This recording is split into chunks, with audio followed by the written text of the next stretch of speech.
Somebody's crying, oh, kumbaya. Somebody's crying, oh, kumbaya. Somebody's crying, oh, kumbaya. Somebody's crying, oh, kumbaya. I have gone to NAMI conferences now for probably close to 20 years, and there are usually 5 of us. This is the largest group of African American folk in a NAMI conference that I think I have ever presented before. This is extraordinary. We'd like to know about cultural competence.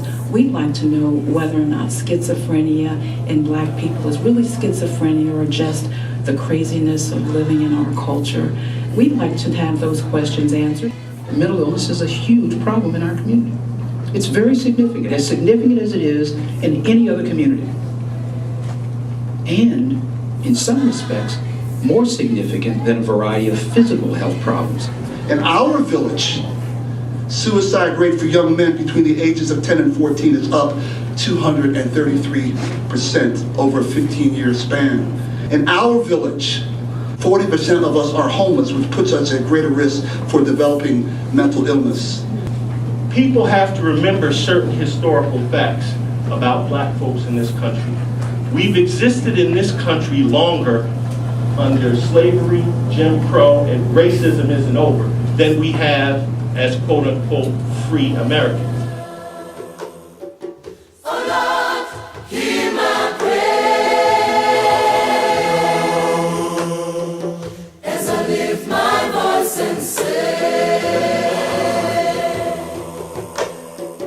I need you, Lord, today.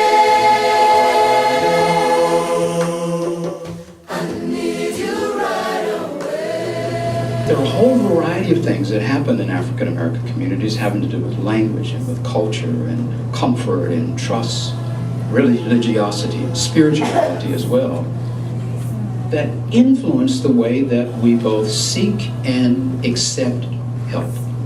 Does my boy need to be on this for the rest of his life? I said, let's not talk about the rest of his life now. Let's talk about 3 to 6 months. And oftentimes, I'll bring up the discussion, why don't we wean Billy off the, no, because Billy has gotten his life back and the family has gotten their life back. What a long way we have come in the services of people that are experiencing and living with and managing serious mental illness. As far as interventions, remember, think outside the box. It's more than just counseling, it's advocacy, it's outreach, it's establishing that rapport, it's getting family members involved. Medication monitoring, housing with wraparound services, a system that says, you know what, you have a beautiful mind and I value that beautiful mind. If we do not take care of the person's spirituality, we're not taking care of the whole person. So we have to give ourselves permission to heal. I am healing. I am healing. I'm healing. Now look towards each other and think of crickets or fire and say, you are healing. You are healing. Now think of the buffalo spirit and open up your heart and say, we are healing. We are healing. We are healing. We are healing. We are, all of us, bruised, but not broken. I can't determine whether it's going to rain, right? Can't really determine or manage that very well, but I can manage how I respond to it. Education is to help people understand their disease, what type of treatment options there are, what questions to ask, and not only does it provide them the information, it empowers them. Just as we say that there's cancer in our family and that there's diabetes in our family, we tell our family all the health histories that we need to know, but we don't talk about the mental illness part. So that is what AACT-NOW is all about.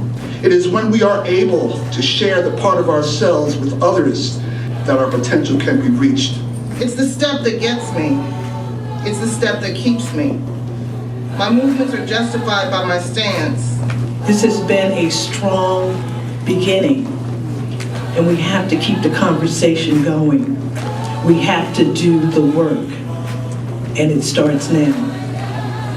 I would also like to recognize the people that have been so involved and responsible for today and for the work that we've done over the last couple of years.